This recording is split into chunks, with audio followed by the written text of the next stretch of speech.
Hello, welcome everybody. Thank you for joining us today. We are experiencing a bit of a technical issue with our host.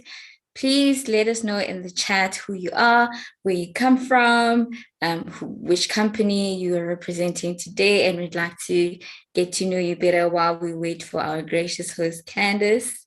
The chat is open for everybody to do their introductions. You can see some waves coming up in the reaction. Yes. Hello. Oh, hi, Lisa. Nice to meet you. Nice to virtually meet you.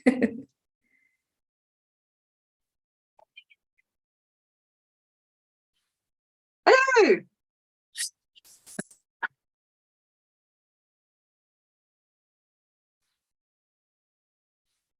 Paul, can you hear me? Yes. Yes, we can hear you, Candace. Okay. You have to try and fix my video. But other than that, let me get right into it. Sorry about the delay, everyone. One of those things that... Just asking people to introduce themselves and just let us know where they're coming from. I see we have Namibia in the chat. We have Echo. Oh, lots of Echo. I thought you were saying there's you coming from Echo. I was about to ask, where's Echo? Oh, well, what a great way to start a morning, chatting with you lovely ladies. Thank you so much for stepping in. That's what having a team is all about. Without further ado, I'm going to jump right in and get started so we don't waste any more time. I'd like to say a very warm welcome to everybody and thank you so much for joining us today. This is the second webinar in our series on our program, Business at the Speed of Change. And today we're focusing on the topic of marketing. What is your brand versus your business? I know that when people talk about marketing, sometimes the fear of the dentist or public speaking jumps into your heart when you think about marketing. I know that the questions that I hear often are, what should I say? How should I say it? Am I saying the right thing? Do you think I'm on the right platform? Maybe I should try something else. Do you think my customers actually heard me? Was I saying it loud enough? Maybe I should say it again, or maybe I should try something else.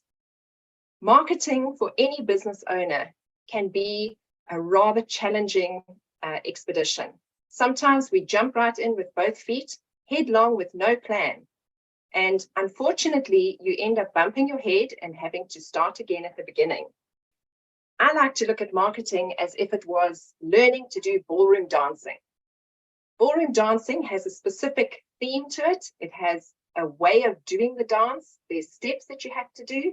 And most of the time, we're not able to do it on our own. We need a coach. We need someone to help us along with what needs to be done, to show us the way and to help us follow the plan and stick to it.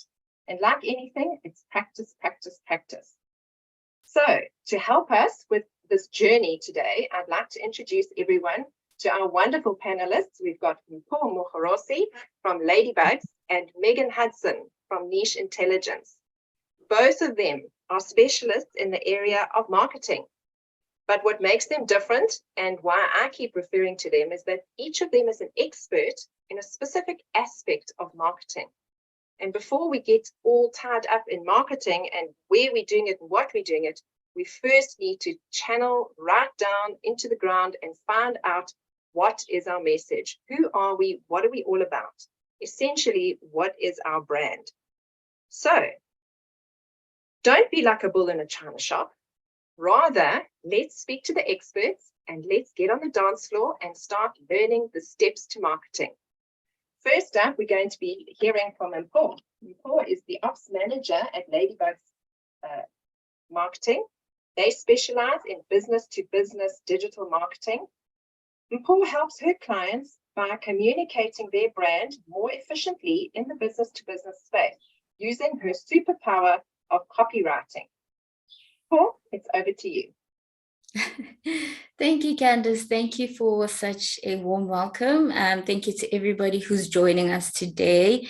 Today is going to be really informative, and as you've realized we are talking about brand versus business.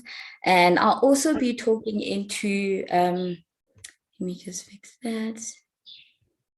I'll also be talking into the benefits for you as a business, benefits of using marketing. And I think that this virtual discussion really ties well with Candice's model program titled Business at the Speed of Change.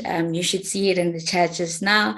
And specifically module 4, which is about getting it to market. So it means your business.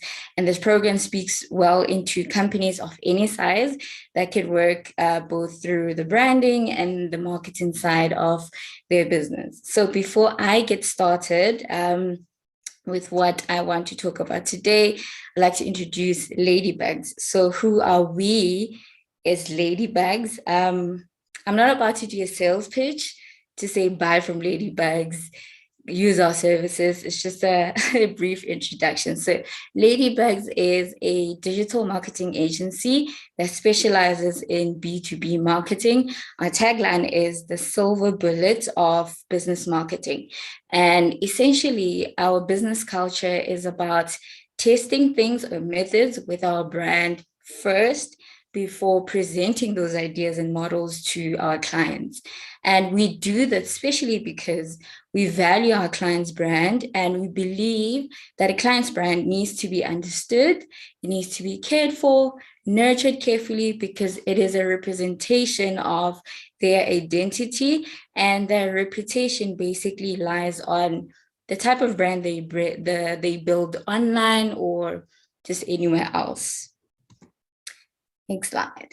So speaking of building a brand online, if your brand hasn't established an online presence, then I'm afraid you're missing out big time.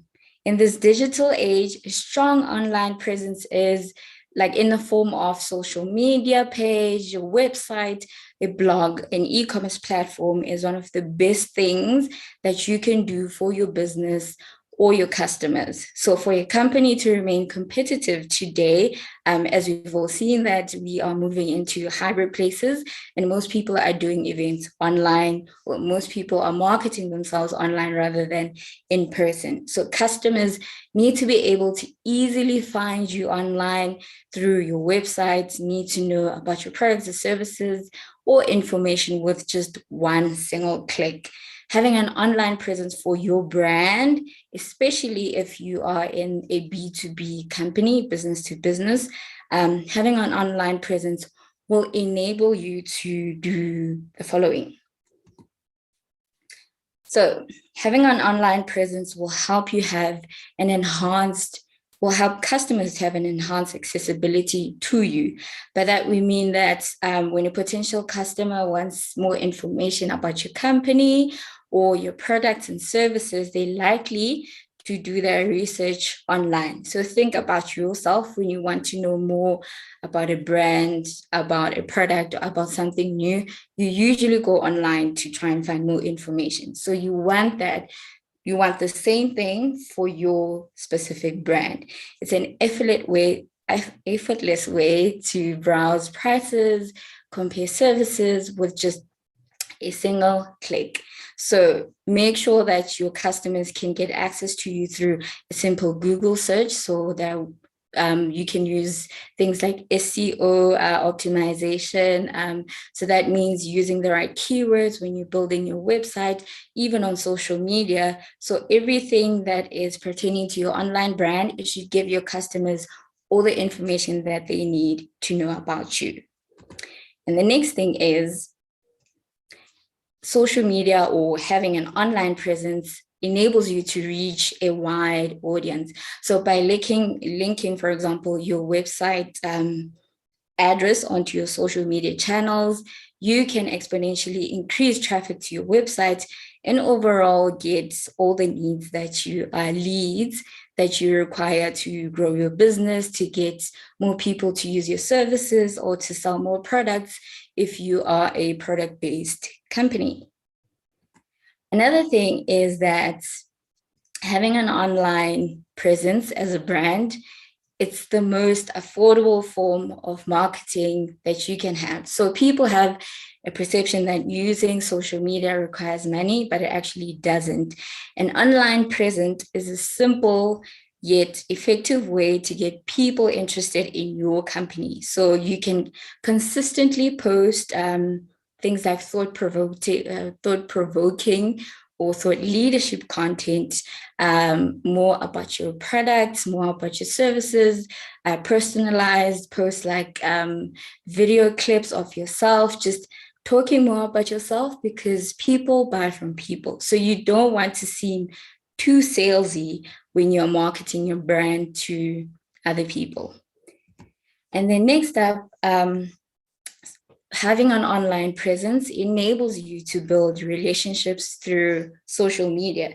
So social media is all about building relationships, especially LinkedIn, because that's what we've seen at Ladybugs, because we really, really advocate for LinkedIn usage. So having social media presence gives you an opportunity to connect and communicate with your target audience and create meaningful relationships by interacting with them in real time. You also build trust to see that they're not talking to like a chatbot or just a machine. You need to be really, really, really personal when you do market yourself and your company as well. So we need to see, if you're doing your own marketing, make sure that you're always putting out people person posts more than just selling all the time. And in the next few slides, I'm going to show you, because some people believe that social media is so inundated and there's lots of people using social media, so there's no chance or space for you to market yourself as a business, to market your brand, but there actually is enough pie for everybody to eat. So according to Hootsuite, October 2022, there's actually over 7 billion people using the internet, or just the population is 7 billion. And then unique phone users are like 5 billion. And that's like over 50%. That's 68.6% of the population. So there are plenty of people using their mobile phones. It's not just limited, there's a lot. And then our internet users, there's like 5 billion people on the internet, and active social media people are 7.4 billion people. That's like 59.3% of people online. So you do have a chance, if you use marketing really, really carefully, you'll be able to tap into the market. And I think Megan is going to be speaking about niche marketing. So in that, you'll be able to know who you're talking to, be able to reposition yourself out of the 5.7 billion people and 4.74 billion people. And as we go along, I'm just going to hover over. I'm not going to touch through everything. As we can see that the adoption. So these are the people that are actually using social media for the right purposes. The second one, you can see that it's cellular mobile connections. So there's 108.6 million people using the internet for the right reasons. There's a lot of people in South Africa that are using the internet. So don't be scared to go out there and use digital marketing. And then next up, the daily time spent with media in South Africa. A lot of people, if you look at the second one, most people in South Africa spend like 4 hours, 13 minutes online, like broadcasting or watching something on TV. And then they spend like 3 hours, 43 minutes on social media each day. That's not a lot when you think about it, but it's enough time to get your brand to stand out during those times. And then I'm just going to skip over the other ones. So the main reasons that people use the internet is to, if you see at the top, it's finding information. So you need to use your digital marketing really carefully and make sure that you're always putting out informative content. If you sell technology solutions, make sure that the type of captions and wordings and copyright that you're using has enough information for somebody to be able to find anything that they need to know more about the type of product that you do sell. So we will share these slides with you by request so that you can stay up to date with all the amazing stats that we have. And then with engagement, next slide, with digital marketing, most people search brands online. So like I mentioned in the beginning, when people want to learn more about you, they usually go online. So about 63.2% of people research brands online before making a purchase. So if you have a well-established digital marketing presence, when people search for you, for example, using LinkedIn, they can be able to see you pop up if you have consistent marketing, if you have consistent posts going up, not just selling yourself, but mainly just educating and just putting yourself out there and relating to your market. I'm going to skip the other ones. And then another one, the primary channels for brand research. So that means, what are people using to research brands? So search engines means Google. So if your SEO is optimized, and for example, that means your website has enough information to, like, for people to know more about you and your services, and you've used the right keywords when you've put together the website, then it's easier for people to find you. As you can see, the second one is social networks. So social media plays a huge role today. So make sure that as a brand, as a business, you're leveraging off these amazing numbers that we see. So if you want to build a mobile app, people can also use apps for research purposes, but I don't think that's likely. The top one is obviously Google, because we even Google our symptoms. We even Google things that we're not supposed to be Googling, like, do I have an illness that is killing me? Doctors often say that we shouldn't do that, but yes, search options, search engines actually work quite well for brands. And the next one, I think I mentioned this also in the beginning, that people buy from people. So you don't want to sound like a broken record, always talking about your services and your business. You need to be relatable, and you need to consistently put out content that is relatable. People need to know that behind Candace Hastie Consulting, there is a Candace. They need to know who is behind that brand. And for example, as you can see in the next slide, Virgin, which Richard Branson is the founder of the group, has about 257,788 followers, but Richard Branson has about over 19 million followers, because he's relatable and people like to connect more with other people instead of brands. So when Megan touches on like niche marketing and personal branding, you'll see the importance of being a relatable brand and a relatable person. It's great to have a company page, but make sure that your personal brand is well built up. And another local example is Mteto Nyati, who was at MTN. You can see, for example, the amount of followers that MTN has, and Altron, which he also hit up, as well as his own followers. So both companies literally have less followers than he does, because he's a person. So when you put out content, make sure that it's relatable and people know who is behind the company brand, because we do business to business. We're always urging our companies to do something out of the ordinary, take pictures of themselves, take videos of themselves, thought leadership videos of themselves, educating people to make sure that people can still relate to you, to know that MTN is not just a bot that's posting content, but there are people behind that brand. And then a takeaway, LinkedIn right now has a very exciting feature, because when we are in a business to business market, you're always having to relate to people. And that also goes into people buy from people. So when you go to an event next time and you're trying to make connections or build up a network, you can use this exciting QR code feature that you can access using your mobile phone. So if you have a phone with you right now, if you're not accessing Zoom using your phone, you can simply open up LinkedIn on your phone.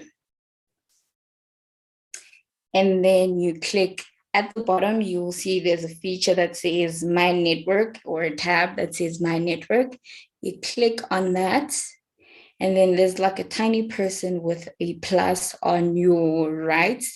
And then you click on that plus button. You'll see that you have add contact or scan QR code. So this feature allows people to connect with you on LinkedIn. It helps people to, when you do connect with people at events, don't sound too salesy. Just introduce yourself and say, hey, let's connect on LinkedIn. I'd like to get to have like a cup of coffee with you. I know that a lot of people have gotten business just by having coffee. So the next time you go out there, make sure to use this QR code feature. It's really cool. We only just discovered it, I think like 2 weeks back. So please, please, please use this. And yes, that is it for me. If you'd like to know more about me and what we do at Ladybugs, please do make sure to connect with me on LinkedIn. Thank you. Awesome. Thanks so much, Mpho. I love hearing you speak. And yeah, for some of us, we forget about all those statistics and all the interesting aspects of behind the scenes stuff that you guys deal with. And that's why it's fantastic to have you guys on the team so that you can keep me on my toes, learning all the new steps. Excellent. Thank you. Thank you. Thank you, Candace. Now we're going to be handing over to Megan. Megan is a colleague of mine, and we met a few years back on a marketing program. We've met in person, and we followed each other and listened to each other's content over the years. And Megan, I'm thrilled to be able to work with you at last in a bigger aspect. Megan is a marketing and business coach with niche intelligence. Her superpower is to help her clients uncover their niche, their brand, and their message so that they can get the right kind of business from the right kind of clients. And at the end of the day, your passion for your business needs to be reflected in your message. And if you're working with the right kind of people, you get to enjoy your work so much more. And we all know about toxic workplaces, and we know that working with the right kind of people and getting more work that we enjoy makes our whole work environment so much more beneficial and satisfactory. So Megan, looking forward to what you have to share with us. I'll hand over to you. Thanks, Candace, and it's so nice to be here. So just a little bit about my background. I come from a brand marketing and advertising background, but I've been a business and marketing coach for the last 20 years, in fact, over 20 years now. And I really love working with my clients. What I've noticed over the years when I've worked with my coaching clients is that the minute they get really clear and explicit on what it is that they do and their message, there are all sorts of other things that fall into place. First of all, they start attracting the right kind of clients because people who are not right for them start self-selecting themselves out. What I mean by that is we don't want to be all things to all people. I don't think we want to be all things to all people. And I really only want to work with people who fit in terms of my brand and who are prepared, for example, to do the work. I've got a whole lot of criteria, self-selection criteria, where I've said, in part of my business strategy, I've said, I'm the coach for you if you want or do this, that, or the other. I'm not the coach for you if. So this all is quite an important process that you can go through to help to underpin the right kind of messaging. But I think I'm digressing a little bit. So what I use neuroscience, behavioral science, and behavioral economics to underpin a lot of the work that I do, because my philosophy is that I want to be able to tell you what you can do. I want to be able to tell you how best to do it. And then I want to be able to tell you why you would want to consider doing that, so that you can make a knowledgeable decision about how you're going to go forward with marketing yourself. I echo Paul in terms of LinkedIn for business marketing, although again, it can depend on the business. But LinkedIn right now, Facebook are doing so many things with the algorithm behind the scenes and everything. Right now, for me, in terms of online marketing, LinkedIn is one of the most reliable and predictable places that we can focus on. And if there's one thing that I want to tell you is, don't feel overwhelmed and feel like, oh my goodness, I have to be on Facebook, Insta, or TikTok, YouTube, everywhere, LinkedIn. I want you, if you're starting out and if you're just at the beginning of your marketing journey, I want you to pick your lane and stick to it. I want you to get really, really good at one social media platform, and then when you're comfortable, start moving on to other ones. So why is finding and defining your niche so important? Well, I've got a quick video that I just want to share with you all.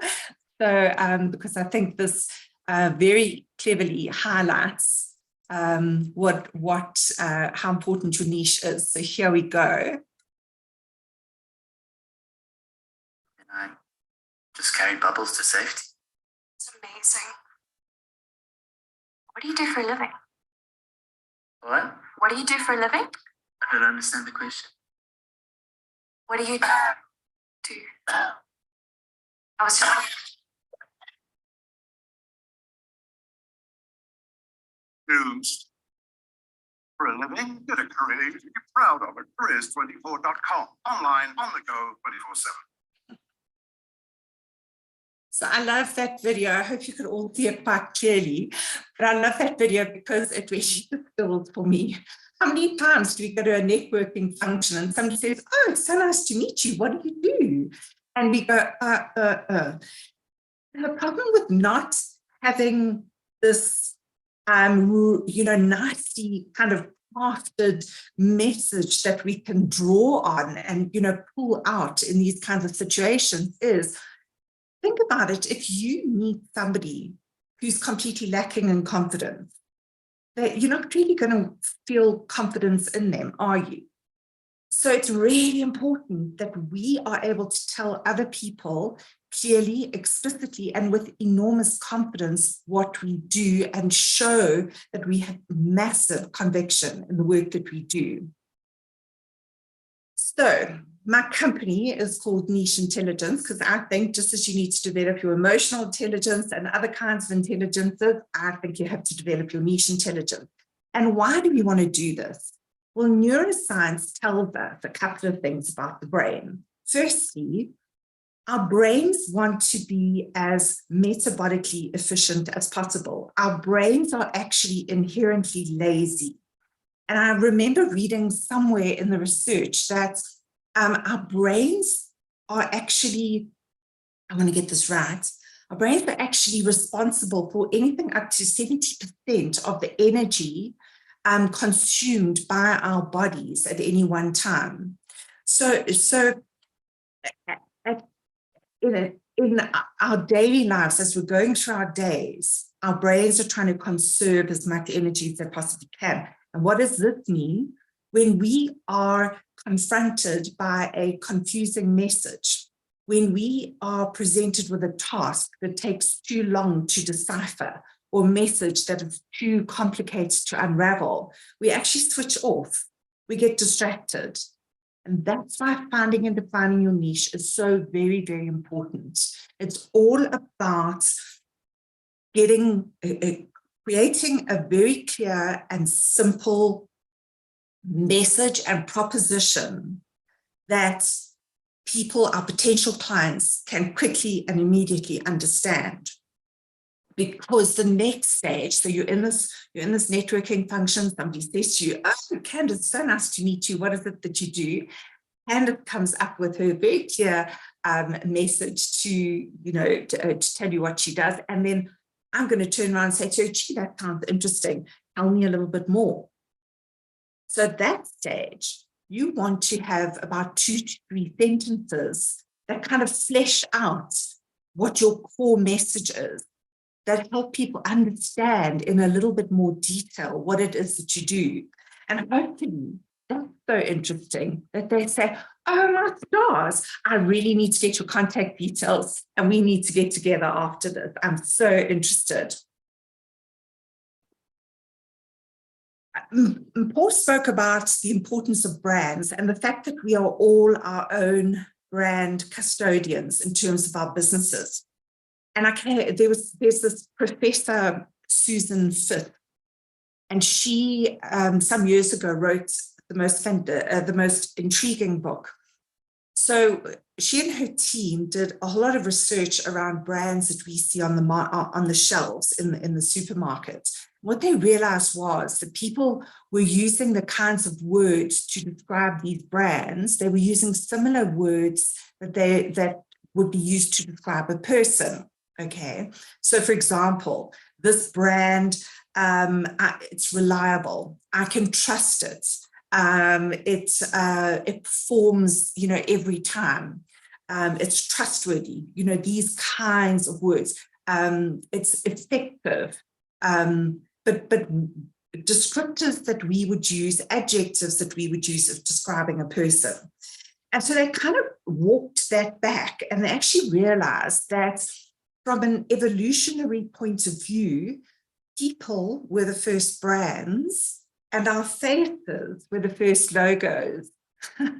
And we are predisposed to actually look for faces.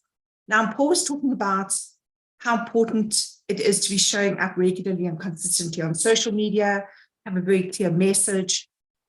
Part of that message is actually to show up as ourselves. She did that wonderful illustration with Richard Branson and Nteto Nyati, where the companies that they represented or worked for that their personal brands were very closely associated with, had far fewer followers than they did as individuals. So this really just confirms how we do business with people that we know, like, and trust. So what is that about? Okay, knowing, liking, and trusting people is a continuum. If you think about it, it's a continuum in terms of a relationship. So we first get to know someone when we might see them, maybe on social media on a regular basis. We now, we think that they make sense, they're worth following, they've got, a lot of value to give. We then start to actually like what they have to say. We might even start recommending them to somebody else, sharing their content and that. And then we get to the point where we trust them to the point where we would actually like to do business with them. Similarly to that little, quick illustration that I gave you, the story that I gave you about, attending a networking function. The initial stage is getting to know someone. So it's, I want to know what you do. The person then tells you, you really like that. So you ask for more information. And then by the end of the conversation, you're actually asking them if you guys can meet up, perhaps for coffee, outside of that particular situation. So how do you go about starting to define your niche? A niche is not just a target market. It's not just the people you want to work with. That's certainly part of it, okay? But your niche has got a number of elements, one of which it needs to emotionally engage your potential target market. So what do I mean by this? So if I use my kind of niche statement, or the introductory statement that I use, is I generally introduce myself as your dog-loving, tree-hugging marketing and business coach, specializing in helping you find and define your niche. So the dog loving, tree hugging side of things initially tells you a little bit about me. It tells you something about what kind of a person I am. And you know what? If you are a dog lover or a nature lover, you love being outdoors, you'll probably think, oh, okay, I've got something in common with her. I can relate. So there's a level of emotional engagement in that. I came across a fantastic little formula a couple of years ago about how you can start to integrate something that is emotionally engaging into your brand and into your business.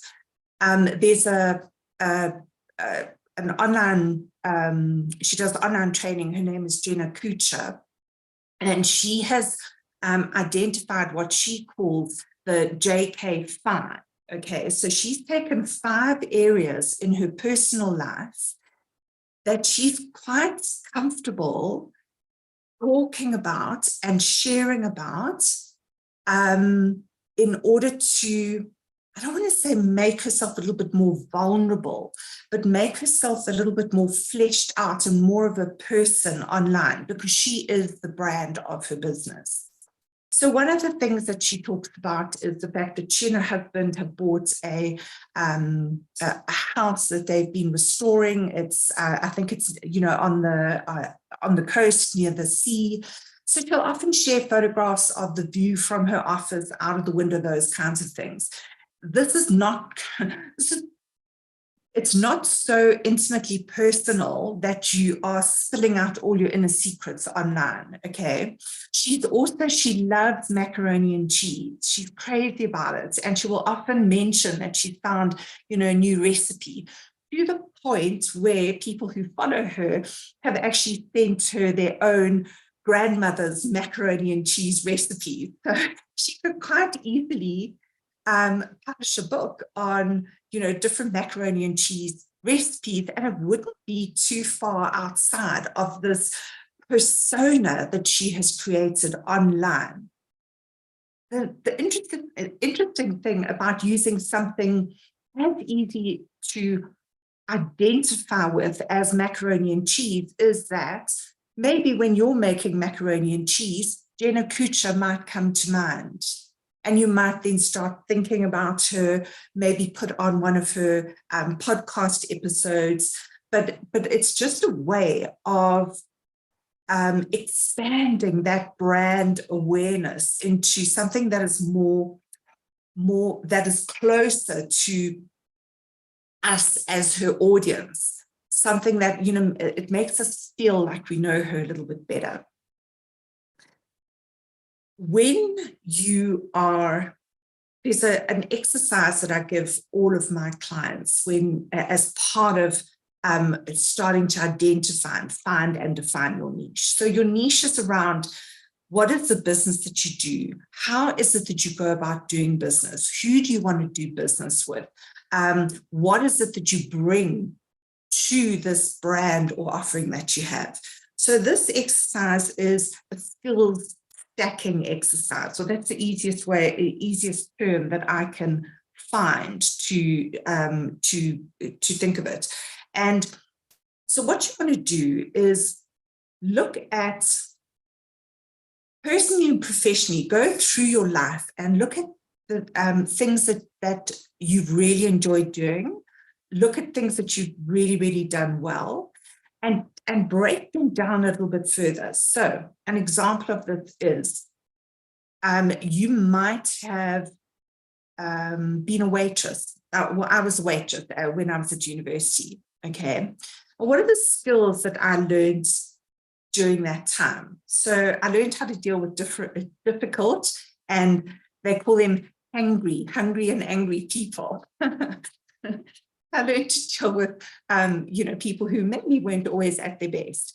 So I learned, people skills. I learned how to talk in public whenever there were specials that we had to tell people about. And I learned how to anticipate when people were coming towards the end of their meal so that I could then, start moving towards. So I learned the ability to anticipate what the next step would be. When I recently did a postgraduate diploma in management coaching, we had to do research. So what did that mean? Well, the skills that I used were being able to, from all of this data, distill core information. So to look at the big conglomeration and actually see the trends, see the patterns, and put this, and tear them out. So those are all experiences and skills that you're able to bring to your business and that you're able to credibly tell your clients that you can offer them. What other points did I want to make? I don't know if there are any questions so far.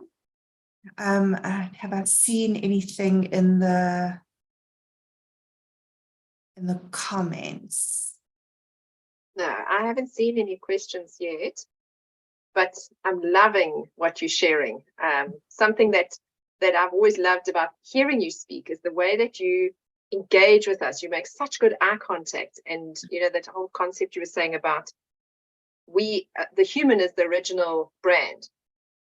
That's it. It's the eye contact. It's that non-threatening engagement which makes us want to hear more, want to do more, try harder, create that kind of brand for our own businesses. I'm sure there's a lot of people out there that feel the same way. They just don't always know where to start. Absolutely. So, a brand is so much more than just the colors or the logo. The brand is almost a person in and of itself. So because if we are entrepreneurs in business by ourselves, for ourselves, we are always going to be the front face, the embodiment of our professional brands. So that means that we've actually got to put our big boy or big girl panties on and get out there and be that person that our potential clients can relate to, where they will say, that's the person that I want to deal with. I feel that she's right for me. I just like the way that she is. And I know from my own personal experience, I've gotten so much business. So I do online trainings. I've got a Facebook group, the Marketing and Sales Academy for Coaches. And I do weekly online training, free training about something to do with marketing. And I know that a couple of people have come to me and become my clients because they've followed me for a year and they've actually thought, she's the right person to help me with this particular challenge in my business. So there's enormous value in, Denise, love your question. What if you're not a person that likes contact or human interaction like an introvert? Okay, you're not going to believe me. But in terms of whenever I do a personality profile, I'm like on the extreme end of the introversion side. I like Denise's question because I think I can relate. I help clients with like brands and strategy and copywriting, but for my own brand, I think Nolene was just shouting at me because of this. My Instagram account is private. My Facebook is private. My LinkedIn is just, I'm just like, I don't want people to look at me, look at clients, not me. So it's something that I'm learning to just come out of my shell and be more out there. And I know that I'm like an introvert, but an extrovert, but it's very hard to put yourself out there. I think it takes a lot of practice. I push clients to do it, but for myself, it's a different story. Yeah. Oh, I agree with you 100%. For me, so my own personal story was that I had quite a messy divorce and I was being harassed by a group of people. And so I didn't want to be on social media. I didn't want to be putting my life out there. But that example that Megan used of Jenna Kutcher and having your 5 points of reference that you're prepared to talk about. For me, that is boundaries. So by identifying who I am, what is my brand represent, what are my colors, what is my brand's favorites, all sorts of things, and you actually create an avatar of who your brand is or what you are. Those 5 points or 6 points that you're prepared to talk about creates a really nice safety network. Those are my boundaries. That's what I'm prepared to share. And you are able to now, as a shy or introverted person, I don't want to be on social media being in a video. I don't want to be listening to myself talking. I don't want to share too much that makes other people, makes me vulnerable to those people. I have found that tip that Megan gave is really, really helpful in creating the persona or the avatar of my business. So this is who I am to the public and what I share, and some of the personal stuff that comes in, like the macaroni cheese or the dog loving, tree hugging, all that stuff it helps me to identify with my clients. And so I feel much more comfortable and I can be myself in that safe place. I've still got my private life, but I have a safe place, which is my brand. And that's where working with Megan and with you guys has been fantastic, because I've now got a professional team that does that for me. But because I've been clear about who I am and what I'm prepared to share and what my focus point is, so my niche, I now can speak with confidence and say, this is who I am, this is what I do, this is where I want to be, these are the people I want to work with. Yes. So it's a combination of things that I think would really help someone like Denise to be a little bit more comfortable. So Denise, maybe you need to have a little coffee date with Paul or Megan to help you get a little bit more focused and create those boundaries for yourself. But Denise is actually from Ladybugs, so I'm glad she spoke out. So now I can work really closely with her. Sorry, Megan, you wanted to finish there. What we know, so again, neuroscience tells us, or neuromarketing tells us, that successful and sustainable brands do 3 things. They get attention, and we know that we're evolutionarily, I can never pronounce it, predisposed to look for faces, to look for movement. So successful brands get attention, they maintain attention. And how do they maintain attention? That's the third aspect. They engage emotions. This is why it's really important to have a safe plan in place with something like the JK5 that could be emotionally engaging hooks. These are things that you can tell stories about. For myself, I take my dogs walking almost every single day in a forest nearby, and I will often use analogies about, one of the online trainings I've done was around following the paths in the forest. And when I first started walking, I got horrendously lost. Because I didn't look at the sign. I remember those from a few years ago. They were fantastic. And those are still stories I tell people because I identify with it. Now, what is the path? The path is that beautiful marketing journey that we want to take our clients on. The signposts are the things that we are kind of flashing up at them to say, you're still on the right path. Come closer and closer to the journey's end. So using something from my personal life that's not at all invasive, it doesn't make me vulnerable in any way. Nobody's going to stalk me, I don't think. But that's how I bring something very personal into my business persona. Candace, you just said, you remembered that. It's a story. People love stories. So if there's nothing else to Naledi, to Sean, to Denise, if nothing else, start to think about your stories, your brand stories that you can tell, that you can somehow weave in as an analogy to your business, because we all love learning from listening to stories. Absolutely. We'll remember so much better if we listen to them. Yes, and I think a great example, I actually look up to Nolene in so many ways that she doesn't know. Nolene is I'm a managing director. I report directly to her, but like, she's so fascinating. So she promoted me to operations manager because she wanted to oversee the bigger picture business things.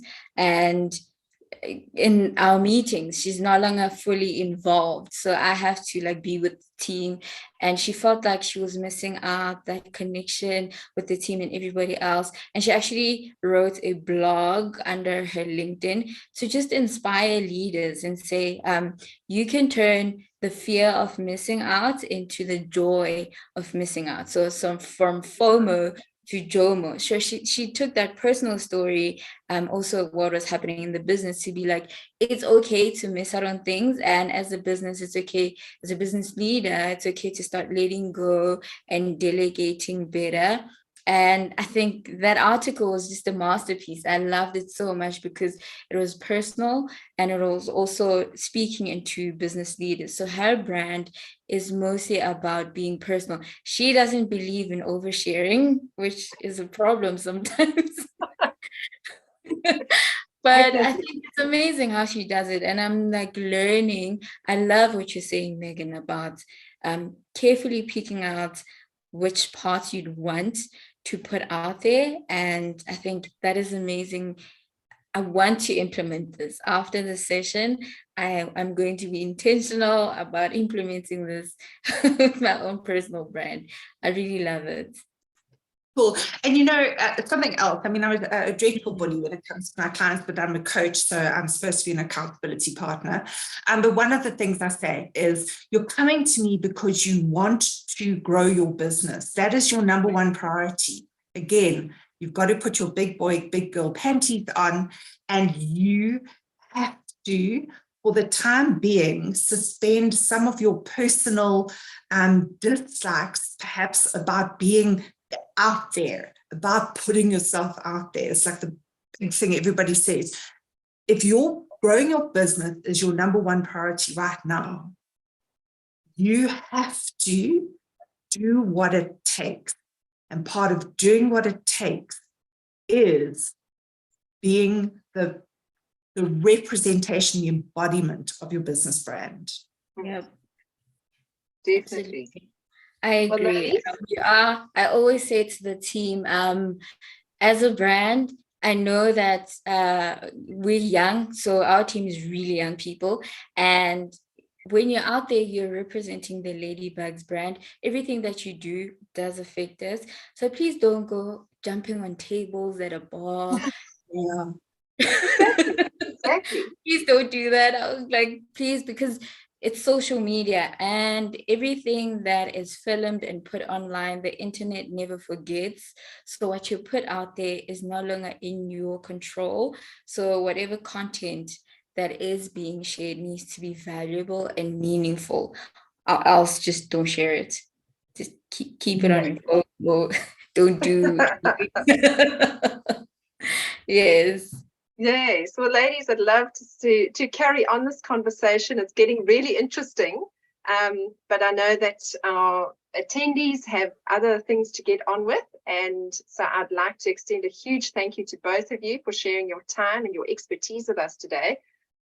You guys have been hugely beneficial to the program, and you have been an inspiration to the material that I've written for the program. So yes, I think let's take your run with it, and for everyone, start working on your brand, start analyzing it, check out what's going on, and maybe put your JK5 in place to help you get more focused. If you'd like to keep on learning more, then please look in the chat bar. We have got the links for both Mpho and Megan's pages, so you can get in contact with them. Alternatively, watch your email box, because I will be in contact with you later today. I will share their contact details with you so that you can engage with them further. Remember, your marketing is like dancing. So if you want to keep on learning, think about getting a coach or a professional to help you, to keep you accountable, and to help you with that plan, that strategic plan that's going to keep your marketing in focus and in line with what your brand is. So the last thing I'd like to say is, Your call to action is type the word brand and your name and send me an SMS or a WhatsApp. My contact number is 082 7877 958. And if you send me that message, you will be in line to win one of 10 vouchers to the value of 500 Rand each, which you will be able to use towards the purchase of a consultation time or towards one of the modules of our program.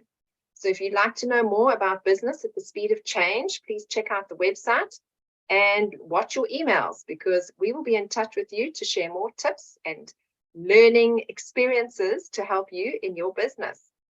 Thanks, everybody. It was great chatting with you. Thanks, Megan. Thank you. Thanks to Is there everyone. anything you want to add? No, I think I'm about done. You're good. You're all chatted out. Yes. Thank you. Nicole. It's been fantastic. And I will catch up with you guys on the other side. Cool. Thanks, ladies. Bye.